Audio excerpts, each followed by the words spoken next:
At 07:00 hours on July 19, 1945, the Sea of Okhotsk was silent. Beneath its cold surface, the American submarine USS Barb moved slowly along the Japanese-controlled Karafuto coastline. Inside the conning tower, Commander Eugene Fluckey pressed his eye to the periscope. What he saw stopped him cold. A Japanese supply train was moving along a coastal railroad barely 400 yards from the sea. Car after car followed the locomotive, loaded with soldiers, ammunition, and supplies destined for Japanese garrisons, preparing to resist an American invasion. Fluckey understood immediately what this meant. Every train that reached its destination meant more American blood would be spilled later. At just 31 years old, Fluckey was already a legend in the U.S. Navy. He had commanded USS Barb through 5 brutal war patrols.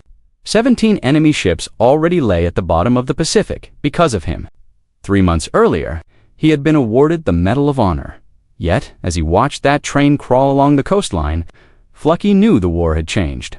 Japanese merchant shipping was nearly gone. American submarines were running out of targets. But Japan still had railroads. And those railroads were keeping the war alive. USS Barb was a Gopless submarine, displacing 2,400 tons submerged and crewed by 80 men. She was one of the most decorated submarines in the Pacific Fleet, earning 4 Presidential Unit citations, 8 battle stars, and a Navy Unit commendation. But what truly made Barb dangerous was not her awards or her weapons. It was her captain. In January 1945, Fluckey had done what many believed impossible. He had taken Barb into Namquan Harbor off the coast of China, an anchorage the Japanese believed was completely secure. The water was so shallow Barb could not dive. Minefields guarded both sides of the approach. Japanese destroyers patrolled the entrance, day and night. Inside the harbor, more than 30 merchant ships sat anchored, confident they were safe. Fluckey attacked anyway. He fired 6 torpedoes, then for more. Explosions ripped through the harbor. 8 enemy ships were destroyed. Then Fluckey ordered a high-speed surface escape through uncharted waters as depth charges exploded around the submarine. Barb escaped without a single casualty. Naval Command later called it the most audacious submarine attack of the entire war. That mission earned Fluckey the Medal of Honor. But Fluckey was not satisfied. By June 1945, Japanese shipping had nearly vanished from the Pacific. Submarine patrols were becoming long, quiet, and frustrating. Fluckey did not believe in passive warfare. Before departing on Barb's 12th and final war patrol, he approached the Navy's research and development staff with an unusual request. He wanted rockets. The Navy had been testing a new Mark 51 rocket launcher designed to defend landing ships against kamikaze attacks. The system carried 12 5-inch spin-stabilized rockets, each with 10 pounds of high explosive and a range of nearly 3 miles. No submarine had ever used such a weapon. Fluckey convinced the Navy to bolt the launcher onto Barb's forward deck. This made USS Barb the only rocket-launching submarine in the United States Navy. Barb departed on June 8, 1945, loaded with 72 rockets and orders to harass the Japanese coast. She reached the waters north of Hokkaido on June 20th. 2 days later, at 0230, Fluckey surfaced 3 miles off the town of Shari. The submarine turned broadside to shore. Fluckey gave the order, 12 rockets fired in rapid succession, screaming through the darkness and slamming into the industrial district. Fires erupted across the waterfront. Before the Japanese could respond, Barb submerged and vanished. It was the first time in history a submarine had launched rockets against a shore target. Over the next 3 weeks, USS Barb repeated the attack again and again. 60 rockets struck Japanese factory towns along the Hokkaido and Karafuto coasts. A massive paper mill was destroyed. A leather factory producing pilot uniforms burned to the ground. Shipyards were reduced to wreckage. Barb also surfaced to use her 4-inch deck gun against military installations. Japanese defenses were helpless. Barb struck, disappeared, then struck again somewhere else. By mid-July, Japanese reconnaissance aircraft were actively searching for the submarine. But Fluckey kept moving, never allowing the enemy to pin him down. Then came the railroad. While patrolling off southern Karafuto, Fluckey noticed the tracks running parallel to the coast. Trains moved day and night. Each carried between 40 and 60 soldiers, along with ammunition and supplies. Fluckey watched them for 3 days. He counted schedules. He studied the terrain. The beach was accessible. The tracks were exposed. The trains were vital. Fluckey knew he could surface and shell the tracks with Barb's deck gun. But the Japanese would repair the damage within hours. What he wanted was different. He wanted to destroy a moving train. Maximum damage, maximum disruption, maximum psychological shock. But submarines carried no weapons designed for land sabotage. Torpedoes were useless. Rockets were too inaccurate. The deck gun could not track a fast-moving train through coastal terrain. Fluckey needed a new solution, something the Japanese would never expect, something no submarine commander had ever attempted. As USS Barb drifted silently beneath the surface, Eugene Fluckey began planning an operation that would change naval warfare forever. Asterisk. The idea forming in Eugene Fluckey's mind was dangerous. Not just risky, but unprecedented. Submarines were hunters of ships, not saboteurs of land targets. No American submarine had ever put men ashore on Japanese home island territory. If Fluckey went forward with this plan, his crew would be stepping onto enemy soil, where capture meant execution. The Geneva Convention did not protect men conducting sabotage in civilian territory. Yet Fluckey understood something vital. The railroad was the artery feeding Japanese forces in the north. If he could sever it, even once, the impact would be far greater than sinking another empty freighter. For 3 days, he studied the coastline through the periscope. He counted trains, 6 per day, sometimes more at night. He noted where the tracks ran closest to the water, barely 400 yards inland. The beach was flat, the embankment exposed. The location was perfect. The challenge was how to destroy a train without losing men. Shelling the track would only delay traffic. Rockets lacked precision. Torpedoes were useless. Fluckey needed the train itself to trigger its own destruction.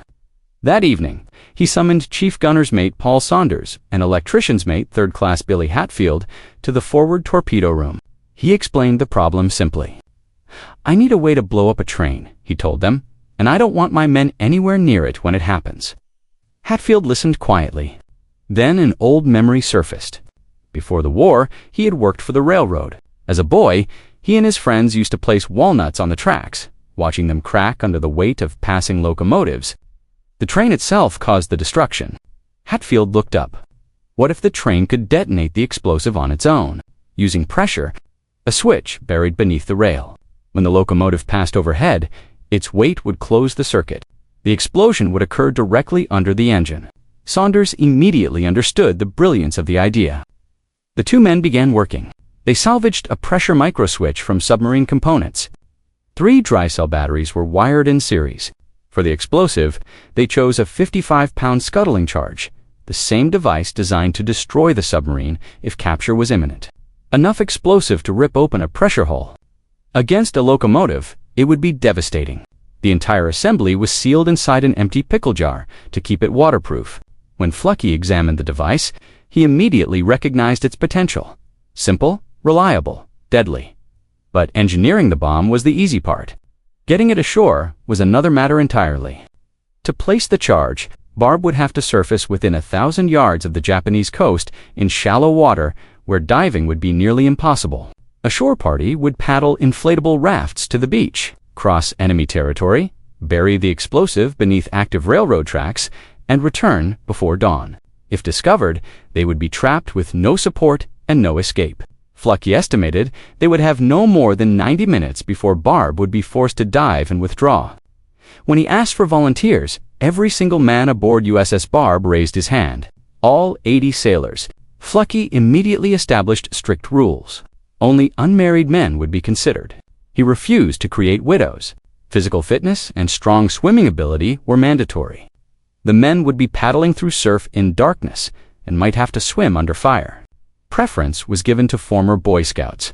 Fluckey himself had been one and trusted their training in navigation, discipline, and survival. Finally, he needed a mix of skilled electricians, strong diggers, and experienced sailors. After a careful selection, 8 men were chosen. Paul Saunders would lead the shore party. Billy Hatfield would handle the explosive device. Signalman, Francis Seaver Ships, Cook Lawrence Newland. Torpedoman, Edward Klingensmith. Motor machinists James Richard and John Marcus. And Lieutenant William Walker would serve as officer in charge. Preparations began immediately. Barb's engineers cut steel plates from the engine room and shaped them into makeshift picks and shovels. The men practiced silently, rehearsing movements in total darkness. Survival gear was packed in case escape toward Soviet territory became necessary. Raw stakes were included after intelligence reports warned that Japanese patrols used guard dogs along the railroad. The stakes might distract animals long enough to escape. Everything now depended on whether moonlight would expose the rafts and the submarine. Fluckey waited for cloud cover. Night after night passed with clear skies. Time was running out. Barb had only days remaining before she had to return to Midway.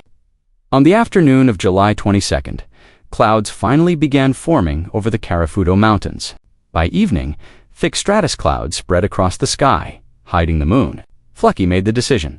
The mission would happen that night. Final equipment checks were conducted. Pistols were loaded. Flashlights taped to narrow beams. The pickle jar bomb was sealed one final time. At 2,300 hours, USS Barb crept toward shore, running silently on electric motors. The sea was calm. The darkness complete. At 0005 hours, on July 23rd, the rubber rafts were lowered into the water. 8 men climbed aboard and began paddling toward the invisible shoreline. Behind them, USS Barb waded in 36 feet of water, too shallow for safety, too deep to retreat. The shore party reached the beach and dragged the rafts beyond the tide line. 2 men remained to guard the escape route. The others moved inland. They crossed grass, a drainage ditch, and a dirt road, finally reaching the railroad embankment. They were now standing on Japanese home island soil. No American combat troops had ever done this before. As they prepared to dig, a vibration passed through the rails. A train was coming. The men flattened themselves beside the tracks. The locomotive thundered past in complete blackout, only 15 feet away. Freight cars followed, 15 of them, loaded with unknown cargo.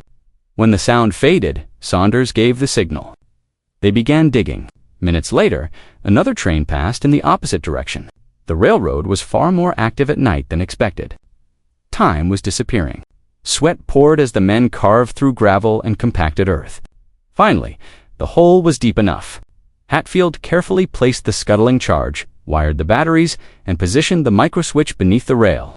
The final connection remained undone. The bomb was live only when that wire was attached. When the last connection was made, the device became deadly. The men covered the hole, smoothing the ballast until no disturbance was visible. The trap was set. Now they had to escape. They began moving back toward the beach, unaware that fate was already racing toward them on steel rails. The shore party moved quickly now. The explosive was armed. Every second they remained on Japanese soil increased the risk of discovery. They retraced their path through the high grass, crossed the dirt road, slid down into the drainage ditch, and climbed the muddy bank on the far side. Their clothes were wet, heavy, and cold, but no one slowed. Ahead, the dark outline of the beach finally appeared. At the shoreline, Newland and Richard waited beside the rafts, scanning the darkness for movement. No patrols, no voices, no dogs. Just the sound of the ocean and the distant hum of rails somewhere inland. The men pushed the rafts into the water and climbed aboard. Saunders checked his luminous watch. They had been ashore for 1 hour and 40 minutes. USS Barb would be preparing to dive. The paddles entered the water in silence as the rafts turned toward the position where the submarine waited. The distance was nearly 1,000 yards. Under perfect conditions, it would take 15 minutes. Halfway out, a shout cut across the darkness. Commander Fluckey's voice echoed over a megaphone from the conning tower. "Paddle faster." A train was coming. From the shoreline, the men could hear it now. A distant, rhythmic pounding, growing louder by the second. Fluckey had spotted the locomotive through the periscope, while tracking the shore party's return. The headlight was off, but the exhaust plume was visible against the mountain silhouette. The train was moving fast, too fast. The rafts were still hundreds of yards from Barb. The submarine sat dangerously close to shore, barely afloat in shallow water. Fluckey had already moved her closer to reduce the distance for the men. Placing Barb in water so shallow, she would scrape bottom if she attempted an emergency dive. Every sailor on board understood the risk. If Japanese forces responded immediately after the explosion, Barb could be trapped on the surface with nowhere to go. But Fluckey refused to abandon his men. The paddlers drove harder. Arms burned. Breath came in short gasps.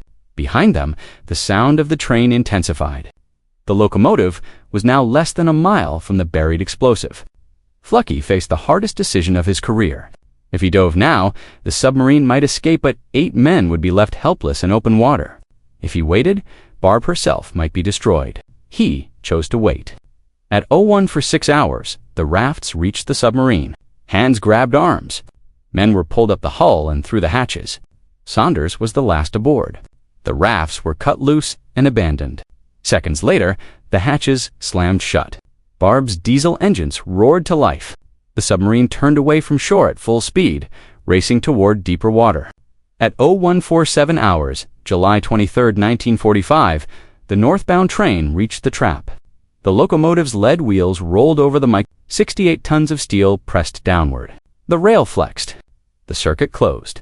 55 pounds of high explosive detonated directly beneath the boiler. The night exploded.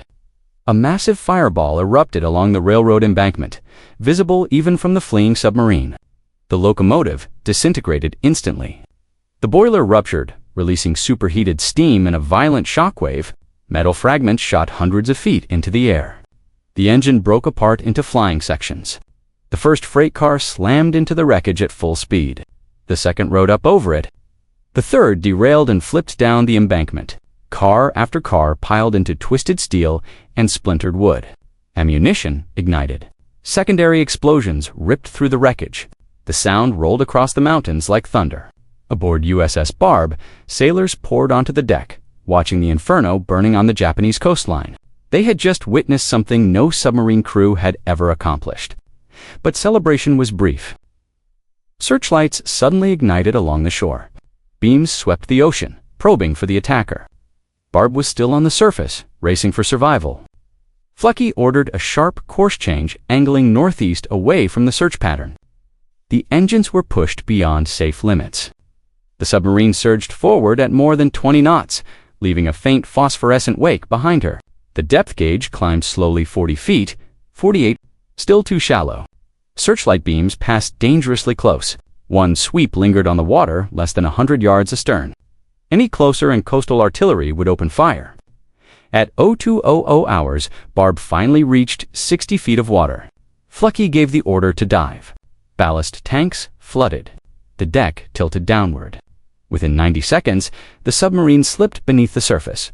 Above them, searchlights continued to sweep empty water. Below, Barb disappeared into darkness. For 6 hours, the submarine remained submerged, creeping silently away from Karafuto on electric motors.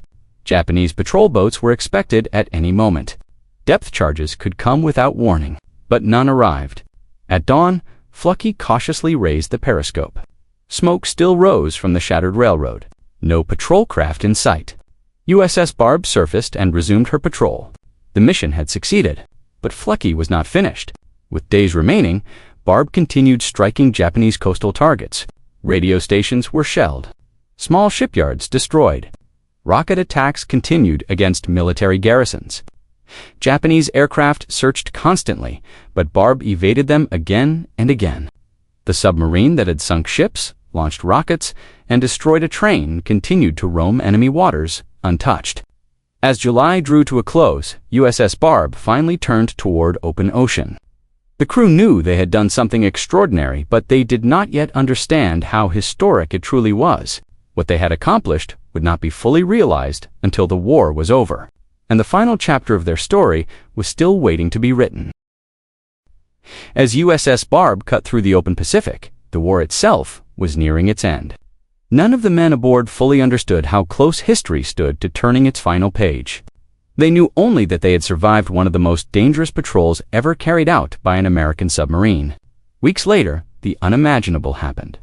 In early August 1945, news reached the fleet that a single bomb had destroyed the Japanese city of Hiroshima. 3 days later, another devastated Nagasaki. The war that had consumed the world for 6 brutal years was collapsing in on itself. On August 15th, Japan announced its surrender. When the announcement came, silence filled the compartments of USS Barb. There was no cheering at first. Too many memories lived inside that steel hull. Too many empty bunks across the submarine force. Eventually, quiet smiles appeared. The men shook hands. Some sat alone, staring at the bulkheads, realizing they would finally go home. When USS Barb returned to the United States, her crew was welcomed as heroes, but even then, the full story of what they had done remained classified. Many of their missions were still secret. The rocket attacks, the shoreline bombardments, and especially the train demolition raid were locked away in military files. Families heard fragments, never the full truth. Commander Eugene Fluckey was awarded the Medal of Honor for his extraordinary leadership, daring, and refusal to abandon his men. But Fluckey always insisted the honor belonged to the entire crew. He spoke often of the night on the Japanese shore, saying the courage of 8 volunteers represented the very soul of the submarine service. In the years that followed, historians began uncovering the details of Barb's final patrol. What emerged stunned even seasoned naval experts. USS Barb had achieved something no other American submarine had done before or since. She was the only U.S. warship to conduct a successful ground combat operation on the Japanese home islands during World War II. No invasion force, no air support, just 8 sailors, a handful of explosives, and absolute trust in one another. The train explosion itself became legendary. Japanese railway records confirmed a full military supply train had been destroyed. Troops were killed. Equipment intended for frontline defense never reached its destination. For the first time in the war, Japan's home territory had been struck not from the air or the sea but from the land itself by American forces. The psychological impact was immense. Japanese commanders were shaken by the realization that even their railroads were no longer safe. Coastal defenses were reinforced across northern Japan, diverting resources desperately needed elsewhere. Long after the war, Eugene Fluckey continued serving in the Navy, eventually retiring as a rear admiral. But he rarely spoke about glory. Instead, he spoke about responsibility. He reminded young officers that courage was not recklessness, and that leadership meant standing with your people when escape was possible. When he finally wrote his memoir decades later, he titled it Thunder Below, a name chosen carefully. It described not only the sound of explosions beneath enemy ships, but the unseen force of submariners operating in silence, pressure, and darkness. The crew of USS Barb carried their memories quietly into civilian life. Some became engineers, some became teachers. Some never spoke of the war at all. But every July, a few would gather and remember the night when ordinary sailors stepped onto enemy soil and changed history. Today, a battle flag from USS Barb hangs, preserved, covered with symbols painted by her crew. Each mark represents a ship sunk, a mission completed, or an enemy target destroyed. Among those symbols is one that stands apart a small train. It remains the only one of its kind, a silent reminder of the night when a submarine crew fought a land battle and won. Historians now rank USS Barb as one of the most successful submarines of World War II. She sank 17 enemy ships, destroyed countless coastal installations, and completed patrols that others believed impossible. Yet numbers alone cannot explain her legacy. What made Barb different was the mindset of her crew. Innovation, trust, and a commander who believed that boldness, when guided by discipline, could change the course of war. The night of the train attack stands as a symbol of that belief. 8 men moving through darkness, 1 explosive buried beneath steel rails, a decision to risk everything for each other. When the explosion lit the northern sky of Japan, it was more than a tactical victory. It was a message that even in the final hours of a brutal conflict, courage still mattered. Long after the war faded into textbooks and memorials, the story of USS Barb endured, not because of destruction, but because of unity. A submarine crew that refused to abandon its own, a commander who chose loyalty over safety, and a mission that proved history is sometimes shaped not by massive armies, but by small groups willing to walk into the darkness together. In the quiet after the war, as the oceans returned to peace, the wake of USS Barb slowly vanished. But the echo of what she accomplished never did. Because somewhere along a forgotten stretch of railway in northern Japan, history remembers the night when thunder rose from below and changed everything.